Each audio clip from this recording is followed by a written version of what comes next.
Ini saatnya kita simak sejumlah informasi menarik dari Biro Kompas TV dalam segmen Cerita Nusantara. Kita akan ke jurnalis Kompas TV yang ada di Bali terlebih dahulu. Ada Permana Dewi dan juru kamera Kadek Santosa dari Gianyar, Bali. Selamat siang Permana, silakan dengan informasi Anda. Selamat siang Bella dan juga saudara. Berikut akan kami hadirkan beberapa informasi pilihan yang menjadi sorotan dari Pulau Dewata dalam Cerita Nusantara kali ini. Cerita sorotan pertama, saudara, kerajinan tas kulit kombinasi rotan di Sukawati semakin diminati. Selain karena harganya yang terjangkau, tas perpaduan antara kulit sapi dan juga anyaman rotan ini mendapatkan respon positif di pasar Eropa.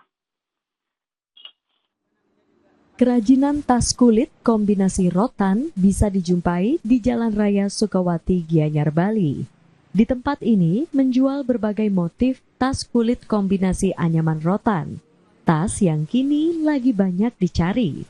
Berbagai jenis tas kulit kombinasi rotan dijual mulai dari tas tangan hingga tas pinggang.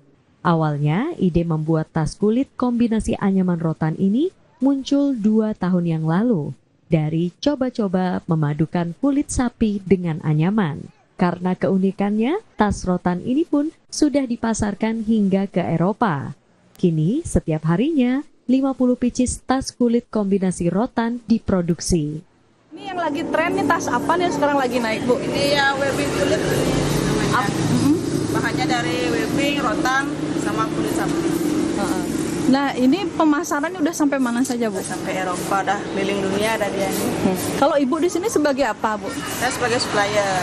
Supplier. Bu, kalau yang model seperti ini sudah sejak kapan, Bu? Awalnya gimana bisa buat model seperti ini? Ya, coba-coba aja dulunya gitu, buat 5-10 pieces, terus lama-lama banyak yang minat, jadinya banyak. Tas rotan dengan berbagai ukuran ini dijual bervariasi, mulai dari Rp230.000. Selain tas rotan, di tempat ini juga menjual tas dari bahan ate. Sinta Pramadewi, Kompas TV, Gianyar, Bali.